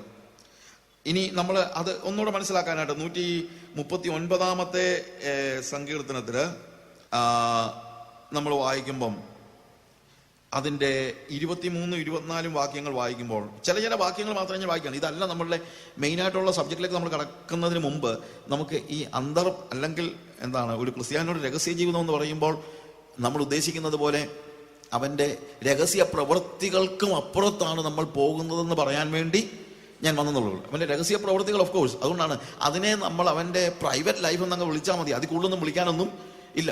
പക്ഷേ രഹസ്യം എന്ന് പറയുമ്പോഴത്തേക്ക് ഇറ്റ് ഈസ് ഹിഡൻ. ആ ഹിഡൻ വേൾഡിൽ അതൊരു സ്പിരിറ്റ് തലത്തിലാണ്, ഒരു ആത്മലോകമാണ്. ആത്മലോകം എന്നൊക്കെ പറയുമ്പോഴത്തേക്ക് വലിയൊരു പ്രോബ്ലം എന്ന് വെച്ച് കഴിഞ്ഞാൽ നമ്മൾ എന്തെല്ലാം പറഞ്ഞു കഴിഞ്ഞാലും ഇതിനെല്ലാം ഈ വാക്കുകളെല്ലാം ഈ ഇവിടുത്തെ ഈസ്റ്റേൺ ഫിലോസഫിയിലും റിലീജിയനിലും മതങ്ങളിലും ഉള്ളത് കൊണ്ട് നമ്മളൊക്കെ ഈ പശ്ചാത്തലത്തിൽ വളർന്നതായതുകൊണ്ട് പെട്ടെന്ന് നമ്മുടെ മനസ്സിൽ ഈ അവരുടെ മതത്തിൽ ഉപയോഗിക്കുന്ന വാക്കുകളാണ് നമ്മൾ പലപ്പോഴും നമ്മുടെ മനസ്സിൽ പെട്ടെന്ന് വരുന്നത്. അതുണ്ടാക്കരുത്. കാര്യം വേദപുസ്തകത്തിന്റെ ചിന്തകൾ പലപ്പോഴും വ്യത്യസ്തമാണ്. ഇപ്പൊ ആത്മലോകം എന്ന് പറയുമ്പോഴത്തേക്ക് ആത്മാക്കൾ ഇങ്ങനെ ഒഴുകി നടക്കുന്ന ലോകം എന്നുള്ള അർത്ഥത്തിലല്ല നമ്മൾ പറയുന്നത്. ആത്മലോകം എന്ന് പറയുമ്പോഴത്തേക്ക് പെട്ടെന്ന് നമ്മുടെ മത ചിന്ത എന്താണ്? ആത്മാക്കൾ ഇങ്ങനെ ഒഴുകി നടക്കുന്ന ലോകം. അതല്ല. ആത്മലോകം എന്നോട് ഉദ്ദേശിക്കുന്നത് എന്താണ്? ദൈവാത്മാവും നമ്മുടെ ആത്മാവും തമ്മിലുള്ള സംസർഗത്തിന്റെ, നാം ദൈവത്തിന്റെ മക്കളെന്ന ആത്മാവ് താനും ആത്മാവോട് സാക്ഷ്യം പറയുന്നു. അതാണ് ഞാൻ സ്പിരിറ്റ് റെലം എന്ന് പറയുമ്പോഴത്തേക്ക് ഞാൻ ഒരു ഉദാഹരണം പറഞ്ഞതാണ്. അപ്പൊ ആ ഒരു ലെവലിൽ നമ്മൾ മനസ്സിലാക്കാവൂ. അല്ലാതെ ഡോണ്ട് തിങ്ക് ദാറ്റ് എന്താണ് ആത്മലോകം എന്ന് പറയുമ്പോഴത്തേക്ക് വേറെ ഒരു ലോകത്തിലേക്ക് നമ്മൾ കയറി പോവുകയല്ല. അത് ഫോർത്ത് ഡയമെൻഷനിലേക്ക് കയറിയ ഒന്നുമല്ല. അതൊന്നും നമ്മൾ പറയേണ്ട കാര്യമൊന്നുമില്ല. അങ്ങനെയൊന്നുമില്ല. ഇവിടെ എന്താണ് നമ്മൾ മനസ്സിലാക്കേണ്ടത്? We speak our spirit and God spirit are in perfect communion and communication. ആ ഒരു സംസർഗത്തിൻ്റെയും സംസാരത്തിൻ്റെയുമായ ഒരു ലോകത്തിനെ കുറിച്ച് മാത്രം മതി.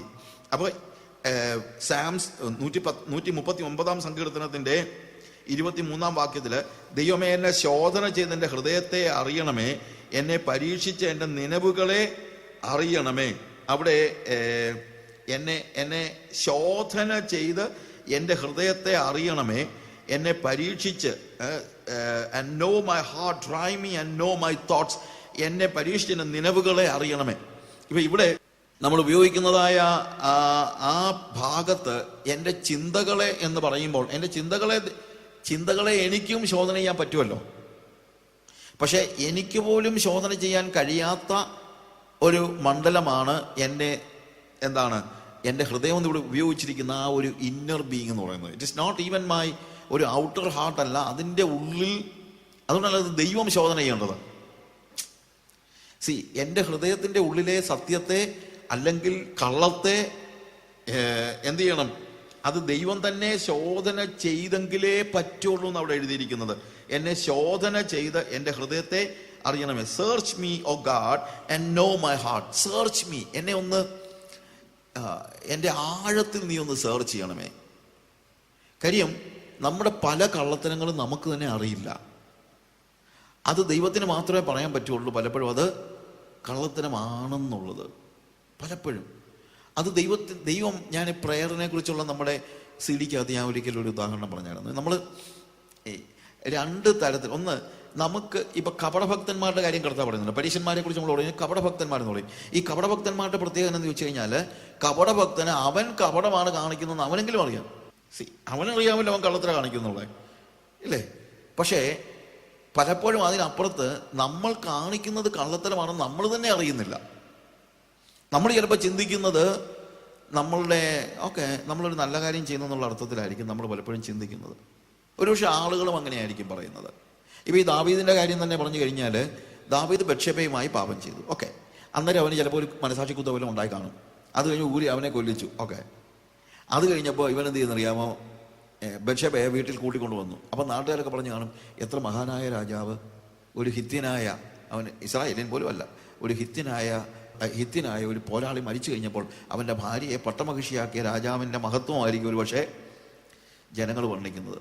പക്ഷെ നാഥാൻ പ്രവാചകൻ വന്ന് പറയുമ്പോഴാണ് അവൻ്റെ ഹൃദയത്തിൻ്റെ ഉള്ളിൽ മറഞ്ഞു കിടന്ന ഈ മോഹത്തിൻ്റെ വിത്ത് ആണ് ഇതെല്ലാം ഉണ്ടാക്കിയെന്ന് അവനൊരു പക്ഷേ തിരിച്ചറിയുന്നത്. നമ്മൾ തന്നെ മനസ്സിലാക്കാതെ നമ്മൾ ഇപ്പം യാക്കോബിൻ ലേഖനത്തിൽ പറഞ്ഞൊരു കാര്യമുണ്ട്. ഒരുവൻ തൻ്റെ നാവിനെ കടിഞ്ഞാണോട് സൂക്ഷിക്കാതെ താൻ ഭക്തനെന്ന് നിരൂപിച്ചാൽ അവൻ്റെ ഭക്തി നിരൂപമത്രേ, അവൻ്റെ ഭക്തി വ്യർത്ഥമത്രേ. അപ്പം അവിടുത്തെ ഒരു പ്രത്യേകത എന്നാന്ന് ചോദിച്ചു കഴിഞ്ഞാൽ, അവൻ ഭക്തനാണെന്ന് അവൻ അങ്ങ് വിശ്വസിച്ചു പോയി. That's A biggest problem. അവൻ ഭക്തനാണെന്ന് അവൻ തന്നെ അങ്ങ് ചിന്തിച്ചു പോയി. ഇത് നമുക്കെല്ലാം പറ്റുന്ന പ്രശ്നമാണ്.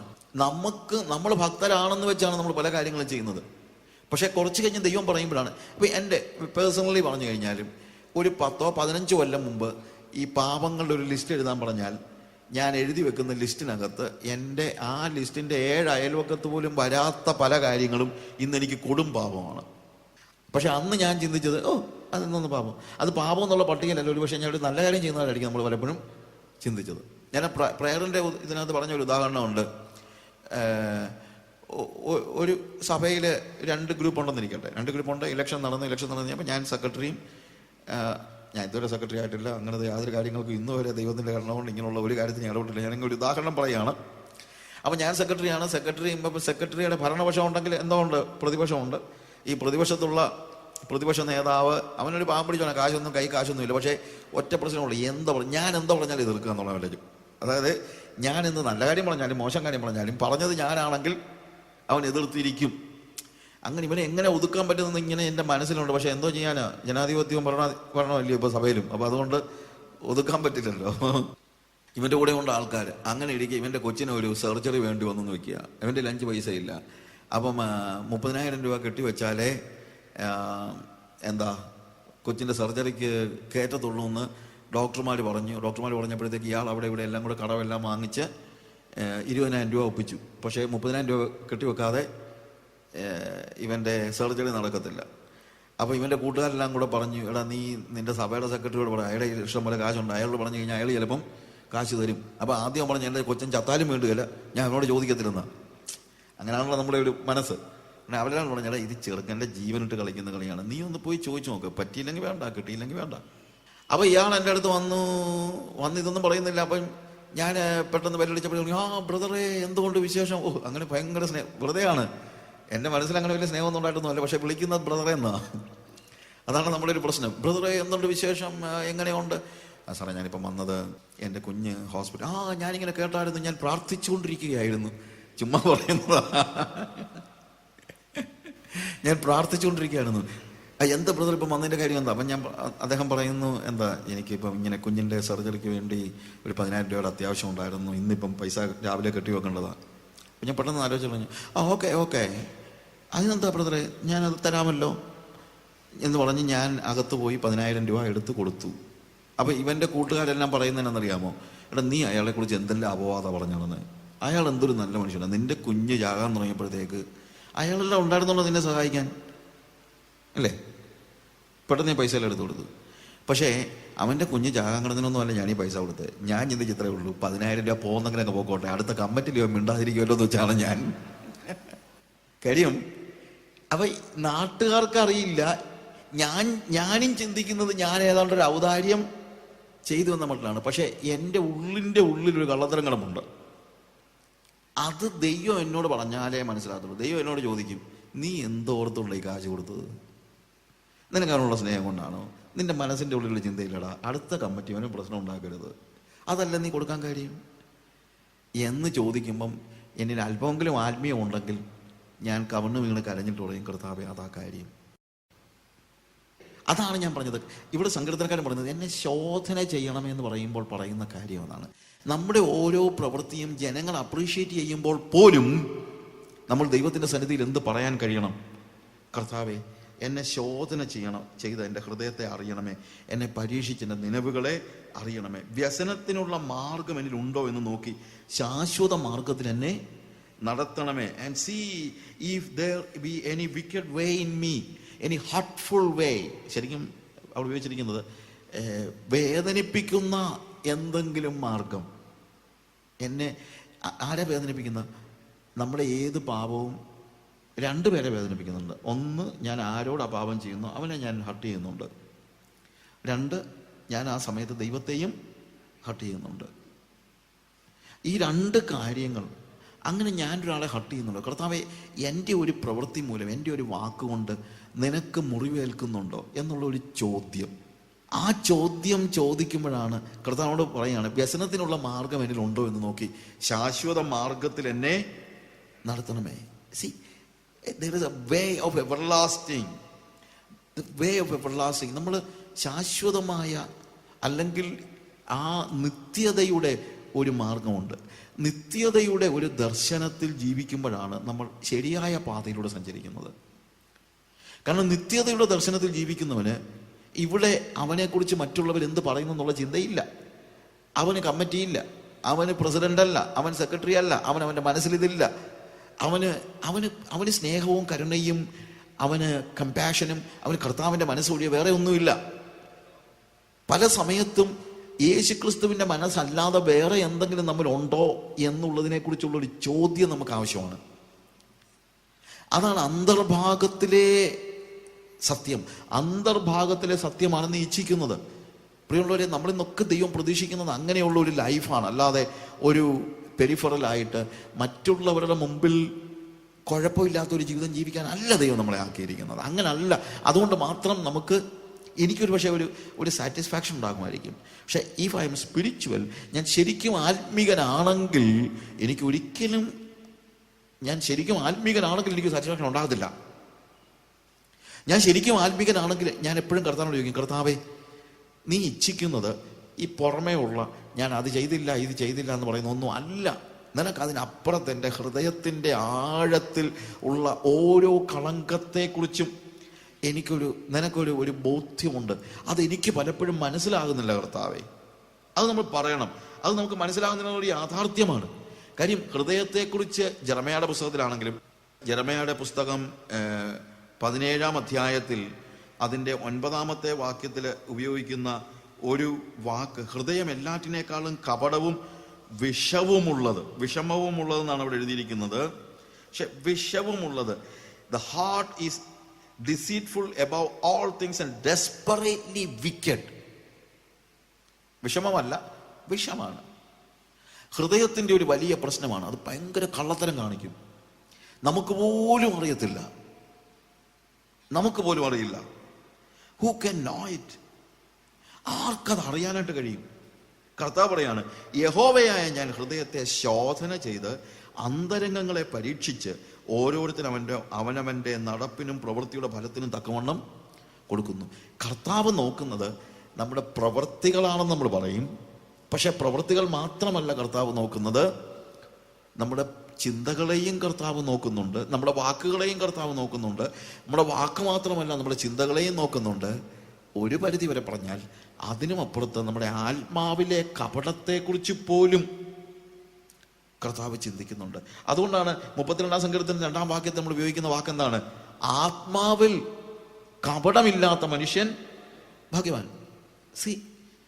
പ്രവൃത്തിയിൽ കപടമില്ലാത്തവൻ എന്ന് മാത്രമല്ല, പ്രവൃത്തിയിൽ കാപട്യം പാടില്ല, പക്ഷെ പ്രവൃത്തിയിൽ കപടമില്ലാത്തവനും തന്നെയല്ല, വാക്കുകളിൽ കപടമില്ലാത്തവൻ എന്ന് തന്നെയല്ല, കള്ളം പറയാത്തവൻ തന്നെയല്ല, ചിന്തകളിൽ കപടമില്ലാത്തവൻ എന്ന് തന്നെയല്ല, ആത്മാവിൽ കപടമില്ലാത്ത മനുഷ്യൻ ഭാഗ്യവാൻ. കാരണം ദൈവം ന്യായം വിധിക്കുമ്പോൾ ദൈവം പ്രവൃത്തിയെയും വാക്കുകളെയും ചിന്തകളെയും അതിനപ്പുറത്ത് നമ്മുടെ അന്തരാത്മാവിൽ നമ്മൾ മറച്ചിട്ടിരിക്കുന്ന നമ്മുടെ മോഹങ്ങളുടെയും പാപങ്ങളുടെയും വിത്തുകളെ പോലും ദൈവം കണ്ടുപിടിക്കുന്നു. ദൈവം അതിന് തക്കവണ്ണം നമ്മളോട് ഇടപെടുന്നു എന്നുള്ളത് നമ്മൾ മനസ്സിലാക്കേണ്ടത്. അതുകൊണ്ട് ഈ ഒരു പ്രാർത്ഥന നമുക്ക് വളരെ അത്യാവശ്യമാണ്. എന്ത്? കർത്താവേ, എൻ്റെ ഹൃദയത്തെ നീ ശോധന ചെയ്യണമേ. കാരണം എനിക്ക് പോലും അറിയാൻ വയ്യാത്ത നമ്മളൊരു പൂർണ്ണമായും ദൈവസന്നിധിയിൽ ഒരു പ്യൂരിറ്റി ഉള്ള ഒരു ജീവിതം ജീവിക്കാൻ ആഗ്രഹിക്കുന്നെങ്കിൽ നമ്മുടെ അന്തരംഗത്തിലെ സത്യമാണ്. അതുകൊണ്ടാണ് 51-ാം സങ്കീർത്തനം നമ്മൾ വായിച്ചത്, അന്തർഭാഗത്തിലെ സത്യമല്ലോ നീ ഇച്ഛിക്കുന്നത്. ദൈവം ഇഷ്ടപ്പെടുന്നത്, ആഗ്രഹിക്കുന്നത് നമ്മുടെ പുറമേ ഉള്ള എന്തെങ്കിലും കാര്യങ്ങൾ മാത്രമല്ല. പുറമേ ഉള്ള കാര്യങ്ങൾ, അന്തർഭാഗത്തിൽ സത്യം ഉണ്ടെങ്കിൽ തീർച്ചയായും ബാക്കിയുള്ളതെല്ലാം. If your spirit inside, deep within, if you are pure, then certainly your thoughts will be pure, and if your thoughts are pure, then certainly your words will be pure, and if your words are pure, then certainly your deeds will be pure. It's okay. പക്ഷേ എവിടെ തുടങ്ങണം? ആത്മാവിൽ കപടമില്ലാത്ത മനുഷ്യൻ ഭാഗ്യവാൻ. ഹൃദയം എല്ലാറ്റിനേക്കാളും കപടവും വിഷവുമുള്ളത്. ഭയങ്കര deceitful ആണ് നമ്മുടെ ഹാർട്ട് എന്ന് പറയുന്നത്. നമ്മൾ ഭയങ്കര ഡിസീറ്റ്ഫുൾ ആണ്. അതുകൊണ്ട് നമ്മൾ ആത്മീകരാണെന്ന് എനിക്ക് തോന്നിയാൽ പോലും പോരാ. കർത്താവിനോട് പറയണം, കർത്താവേ, ശരിക്കും ഞാൻ സ്പിരിച്വൽ ആണോ? ശരിക്കും എൻ്റെ ഹൃദയത്തിൻ്റെ ഉള്ളിൽ എന്തെങ്കിലും കാപട്യം ഒളിച്ചിരിപ്പുണ്ടോ? ശരിക്കും ഞാൻ ആ കാര്യം ചെയ്തത് എൻ്റെ കമ്പാഷൻ കൊണ്ടാണോ, അതോ എൻ്റെ മനസ്സിൽ വേറെ എന്തെങ്കിലും ലാഭേച്ഛ കൊണ്ടാണോ? ഒരു പക്ഷേ എൻ്റെ പേര് വലുതാകാനാണോ, അതല്ലെങ്കിൽ നാളെ ഒരു പ്രശ്നം ഉണ്ടാകാതിരിക്കാനാണോ? അവിടെയെല്ലാം പ്യൂരിറ്റി നമുക്ക് വളരെ അത്യന്താപേക്ഷിതമായിരിക്കുന്നു. ഞാൻ ഇത്രയും കാര്യങ്ങൾ പറഞ്ഞത് ഓഫ് കോഴ്സ് ദാറ്റ് ഈസ് നമുക്ക് പ്രയോജനകരമായ കാര്യമാണ്. എങ്കിലും നമ്മളിവിടെ ഡീല് ചെയ്യുന്ന ഒരു കാര്യം അല്ലെങ്കിൽ ഡീല് ചെയ്യുന്ന രഹസ്യ ജീവിതം എന്ന് പറയുമ്പോഴത്തേക്ക് it is not even our private life. നമ്മുടെ രഹസ്യ അല്ലെങ്കിൽ നമ്മുടെ വ്യക്തിപരമായ പ്രവൃത്തികളെക്കുറിച്ചോ വ്യക്തിപരമായ നമ്മുടെ ജീവിതത്തെക്കുറിച്ചോ മാത്രമല്ല, അതിനുമപ്പുറത്ത് ഹൃദയത്തിൻ്റെ ആഴത്തിൽ ഉള്ള ഒരു ക്രിസ്ത്യാനിയുടെ ജീവിതത്തെയാണ് നമ്മളുടെ വിശകലനം ചെയ്യാനായിട്ട് ഉദ്ദേശിക്കുന്നത് എന്നുള്ളതാണ് ഞാൻ പറയാൻ ഉദ്ദേശിക്കുന്നത്. ഞാൻ പറഞ്ഞല്ലോ, അവിടെ നമ്മൾ ദൈവ സംസർഗം, ആ ദൈവ സംസർഗത്തിൻ്റെ ഒരു ജീവിതം വി ഹാവ് സീൻ. ആത്മാവ് താനും ആത്മാവോട് സാക്ഷ്യം പറയുമ്പോഴത്തേക്ക് ഡീപ്പ് വിതിൻ, ഏറ്റവും ആഴത്തിൽ നമ്മുടെ ആത്മാവും ദൈവത്തിൻ്റെ ആത്മാവും തമ്മിലുള്ള ഒരു സംസർഗമുണ്ട്, ഒരു സംഭാഷണമുണ്ട്, ഒരു സാക്ഷ്യമുണ്ട്. അപ്പം ആ ഒരു റിലേഷനുണ്ട്. ആ റിലേഷൻ, ആ ദൈവ സംസർഗം നടക്കുന്നത് ഒരു പബ്ലിക് ലൈഫിലല്ല. അത് നടക്കുന്നത് ഒരു പക്ഷേ നമ്മുടെ കൂടെ കിടക്കുന്ന ഭാര്യ പോലും അറിയണമെന്ന് നിർബന്ധമില്ല. ആ സംസർഗം എന്ന് പറയുന്നത് എൻ്റെ അന്തരാത്മാവിൽ ദൈവവുമായിട്ടുള്ള സംസർഗമാണ്. അതിൻ്റെ പ്രതിഫലനം എൻ്റെ കുടുംബത്തിൽ കാണും. അതിൻ്റെ പ്രതിഫലനം ഞാനും എൻ്റെ ഭാര്യയും മക്കളുമുള്ള എൻ്റെ ഇമ്മീഡിയറ്റ് ആയിട്ടുള്ള എൻ്റെ കുടുംബത്തിൽ തീർച്ചയായും ദൈവവുമായിട്ടുള്ള എൻ്റെ സംസർഗത്തിൻ്റെ പ്രതിഫലനങ്ങളുണ്ടാവും. നമ്മളതിനെക്കുറിച്ച് പഠിക്കാം. അതിൻ്റെ പ്രതിഫലനം ഞാൻ കൂടി വരുന്ന എൻ്റെ സഭയിലുണ്ടാകും. അതിൻ്റെ പ്രതിഫലനം ഞാൻ ജോലി ചെയ്യുന്ന എൻ്റെ സ്ഥാപനത്തിനുണ്ടാകും. അതിൻ്റെ പ്രതിഫലനം ഞാൻ ഇടപെടുന്നതായ എൻ്റെ സമൂഹത്തിനുണ്ടാകും. എല്ലായിടത്തും അതിൻ്റെ പ്രതിഫലനമുണ്ടാകും. പക്ഷെ സംസർഗം പരസ്യത്തിലല്ല, സംസർഗം എവിടെയാണ്? രഹസ്യത്തിലാണ്. ആ ദൈവ സംസർഗം എൻ്റെ മറഞ്ഞ ജീവിതത്തിലാണ്. ഐസ്ബർഗിൻ്റെ മുകളിലല്ല, പക്ഷെ ഐസ്ബർഗിൻ്റെ താഴെ മറഞ്ഞിരിക്കുന്ന സ്ഥലത്താണ് ദൈവ സംസർഗം എന്നിൽ വെളിപ്പെട്ട് വരുന്നത്. ആ ഒരു ലൈഫാണ് നമ്മുടെ ബാക്കിയുള്ള കാര്യത്തെ. ഞാൻ പറഞ്ഞല്ലോ, നമ്മുടെ പുറമെ കാണുന്ന ജീവിതം എന്ന് പറയുന്നത് ഇതിൻ്റെ ഒരു എക്സ്റ്റൻഷൻ മാത്രമാണ് പ്രിയമുള്ളവരെ. അത് എക്സ്റ്റൻഷൻ മാത്രമാണെങ്കിൽ നമ്മൾ ഇമ്പോർട്ടൻസ് കൊടുക്കേണ്ടത്, കാര്യം ഇതിൻ്റെ എക്സ്റ്റൻഷൻ ആണെങ്കിൽ നമ്മൾ പണിയേണ്ടത് എന്താണ്? ഈ താഴെയുള്ള ലൈഫാണ് പണിയേണ്ടത്. താഴെയുള്ള ലൈഫ് പണിതാൽ നമുക്ക് ഈ മോളിലുള്ളത് പണിയാനായിട്ട് പറ്റില്ല. മോളിലുള്ളത് മാത്രമായിട്ട് പണിയാനായിട്ട് നമുക്ക് കഴിയില്ല. അത് തന്നെയല്ല, അത് ദൈവം ഉദ്ദേശിക്കുന്നുമില്ല. അത് ഇതിൻ്റെ ഒരു എക്സ്പ്രഷനാണ്. അപ്പോൾ അതുകൊണ്ട് ഈ ദൈവ സംസർഗം നമ്മുടെ ഹിഡൻ ലൈഫിലാണ്, മറഞ്ഞ ജീവിതത്തിലാണ്, ഒരു പക്ഷേ നമ്മുടെ രഹസ്യ ജീവിതത്തിലാണ്. രഹസ്യം എന്ന് പറയുമ്പോഴത്തേക്ക് ഇത് ഒരു മിസ്റ്ററി എന്ന നിലയിലോ അതല്ലെങ്കിൽ നമ്മൾ മറ്റാരും കാണാതെ ഞാൻ സൂക്ഷിക്കുന്ന ഒരു ജീവിതം എന്നുള്ള അർത്ഥത്തിൽ മാത്രമൊന്നുമല്ല. ഇത് ആരെ കാണിക്കാൻ പറ്റുന്നതുമല്ല. Because it happens in the spiritual. ഇത് ആത്മതലത്തിൽ നടക്കുന്നത് കൊണ്ട് ആ ആത്മതലത്തിൽ എൻ്റെ ആത്മാവും ദൈവവുമായിട്ടുള്ള സംസർഗത്തിൽ ഞാൻ ജീവിക്കുമ്പോൾ അതിൻ്റെ വളർച്ച, അതിൻ്റെ പ്രതിഫലനം, അതിൻ്റെ എക്സ്റ്റൻഷൻ പുറത്ത് കാണുന്നുണ്ട്. അത്രയേ ഉള്ളൂ. അതിന് ഈ വളർച്ച, ആ ക്രിസ്തീയ ജീവിതത്തിൻ്റെ വളർച്ച ഞാൻ ഉണ്ടാക്കിയെടുക്കുക എന്നുള്ളതല്ല. അതെനിക്ക് ഉണ്ടാക്കിയെടുക്കുക എന്ന് പറയുന്നത് ശരിയല്ല, ഇത് വളരുകയാണ്. പക്ഷേ ഞാൻ അതിനു വേണ്ടി ഒരുക്കിയെടുക്കണമെങ്കിൽ ഞാൻ മറഞ്ഞിരുന്നാലേ പറ്റുകയുള്ളൂ. ദൈവസന്നിധിയിൽ മറഞ്ഞിരിക്കുക. നമുക്കിന്ന് പറ്റിയിരിക്കുന്ന ഒരു വലിയ പാളിച്ച, നമുക്കിതൊന്നും നേരെയില്ല. ഞാൻ അതിനെക്കുറിച്ച് പിന്നീട് സംസാരിക്കുന്നുണ്ട്. നമ്മൾ ഇതിനെക്കുറിച്ച് ആലോചിക്കുന്നില്ല. നമ്മൾ മിക്ക സമയത്ത് സംഭവിക്കുന്നത് വെച്ച് കഴിഞ്ഞാൽ നമ്മൾ ഒത്തിരി ഒരു പക്ഷേ ഈ സമൂഹത്തിൽ നമ്മൾ ഒത്തിരി സോഷ്യലായി പോയെന്ന് എനിക്കൊരു സംശയം. നമ്മുടെ സോഷ്യൽ ലൈഫ് ഒത്തിരി കൂടുതലാണ്, അല്ലേ?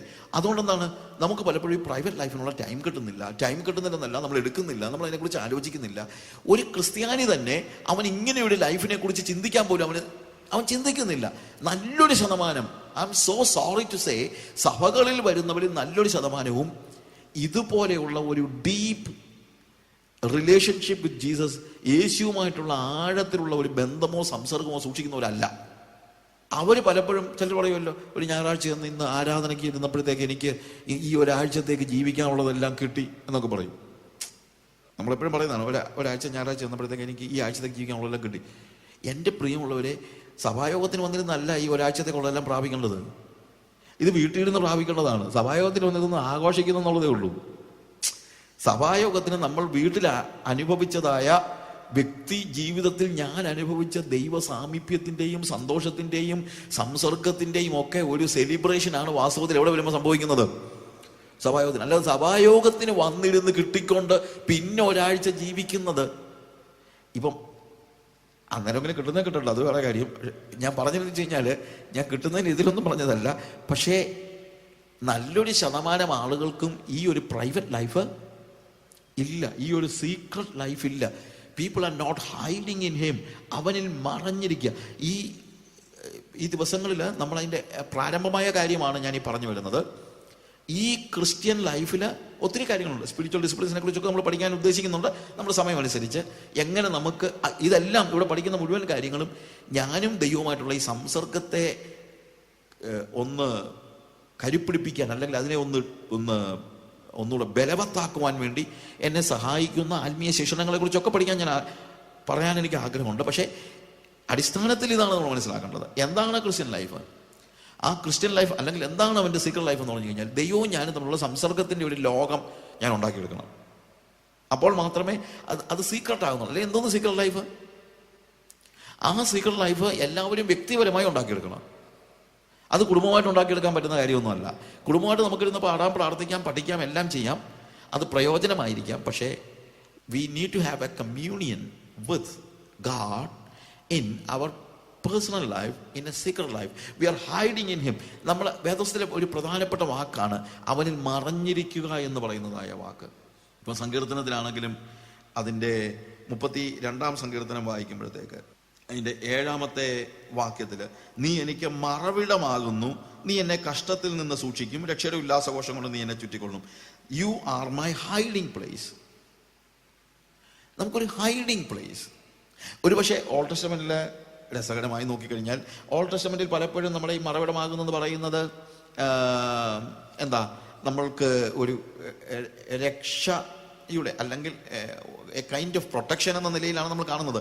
പക്ഷേ പ്രൊട്ടക്ഷൻ എന്ന നിലയിൽ സങ്കീർത്തനക്കാരൻ അത് പറയുമ്പോൾ അവരുടെ സാഹചര്യത്തിൻ്റെ ഒരു പ്രത്യേകതയുണ്ട്.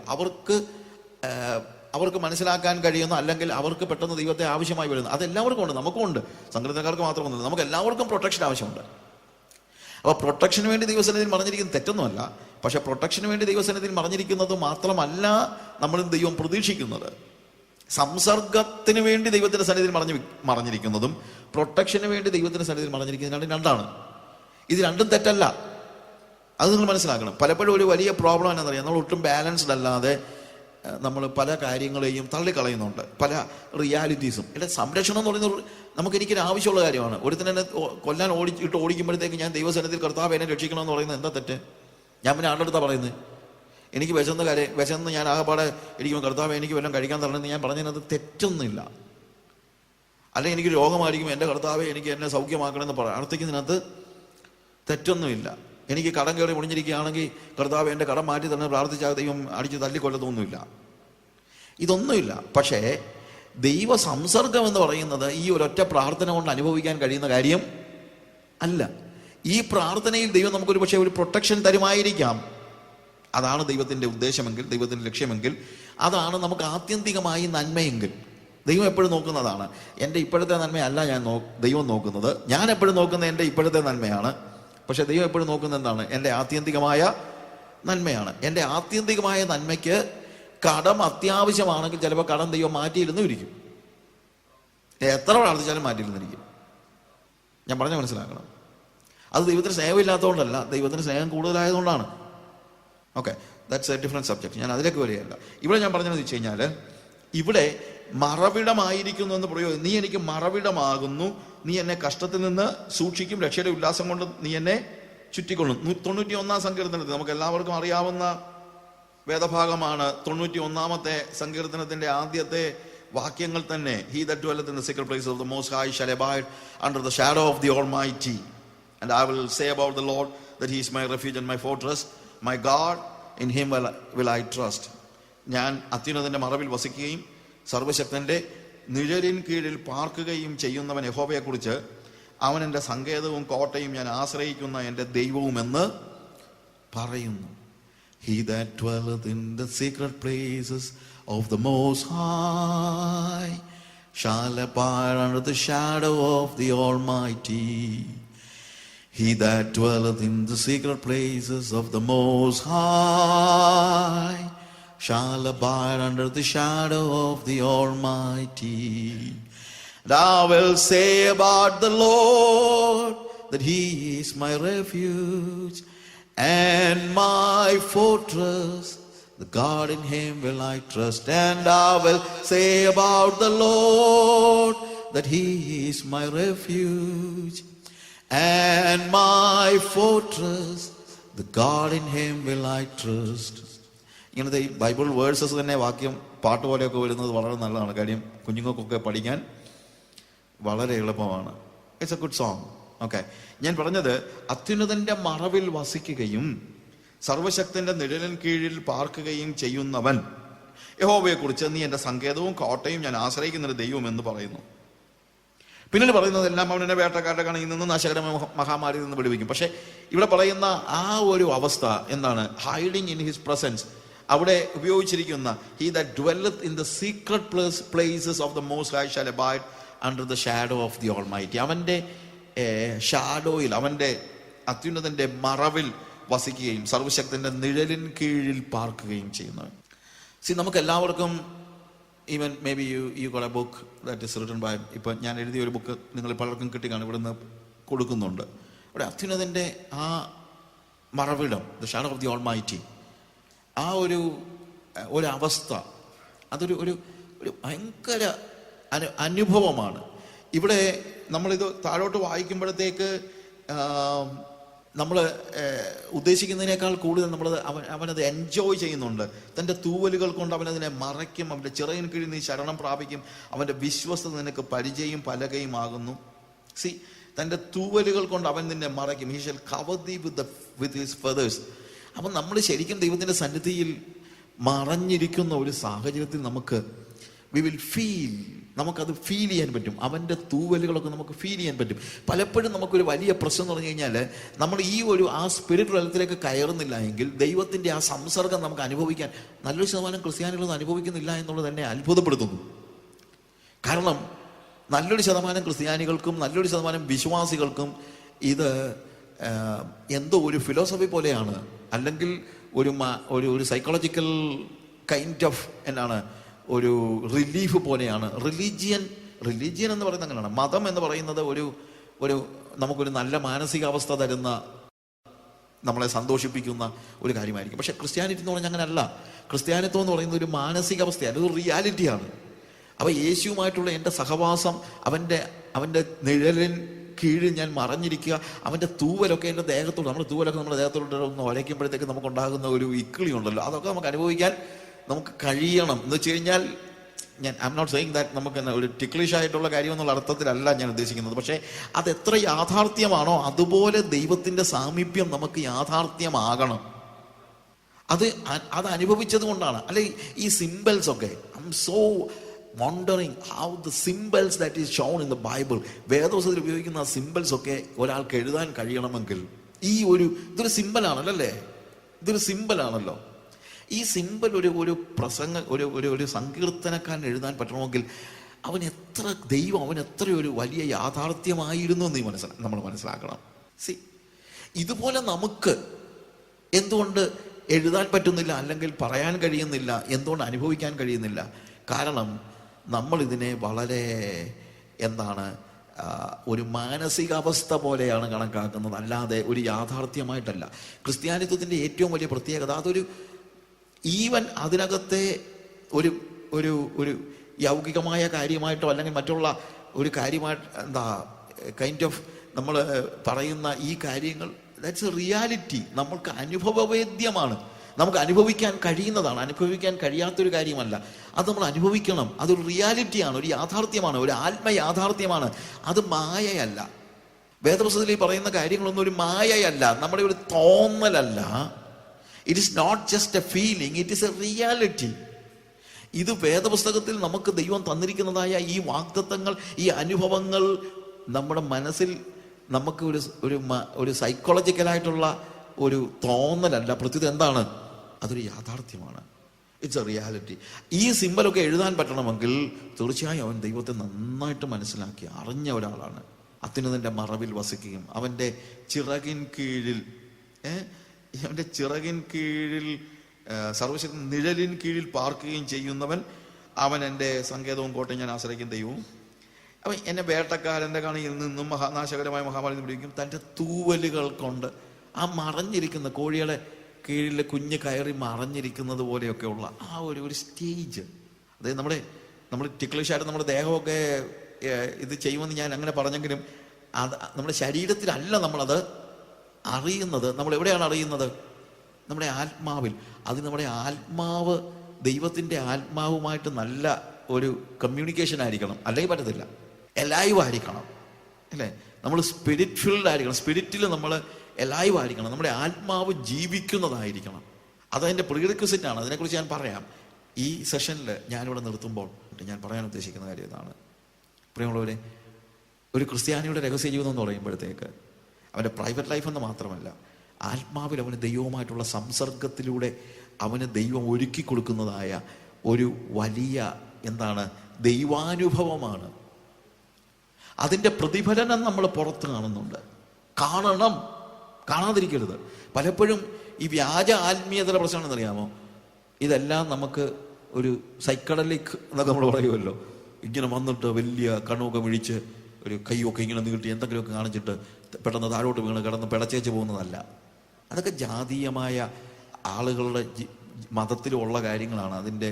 അതല്ല ഞാനിവിടെ പറയുന്ന രഹസ്യ ജീവിതം എന്ന് പറയുന്നത്. അതല്ല ഇവിടെ ദൈവത്തെ അനുഭവിക്കാൻ കഴിയുമെന്ന് പറയുമ്പോഴും ഒരു പിടച്ചിലൊന്നുമല്ല. അതെന്ത് കാണും? ഇതിൻ്റെ പ്രതിഫലനം പുറത്ത് കാണും. ഒരു ഐസ്ബർഗിൻ്റെ 10% എന്താണെങ്കിലും പുറത്ത് കാണും എന്ന് പറഞ്ഞതുപോലെ ഒരു ക്രിസ്ത്യാനിയുടെ രഹസ്യ ജീവിതം അവൻ ദൈവ സംസർഗത്തിൽ വളർത്തിയെടുക്കുകയാണെങ്കിൽ അതിൻ്റെ പ്രതിഫലനം തീർച്ചയായും പുറത്ത് കാണും.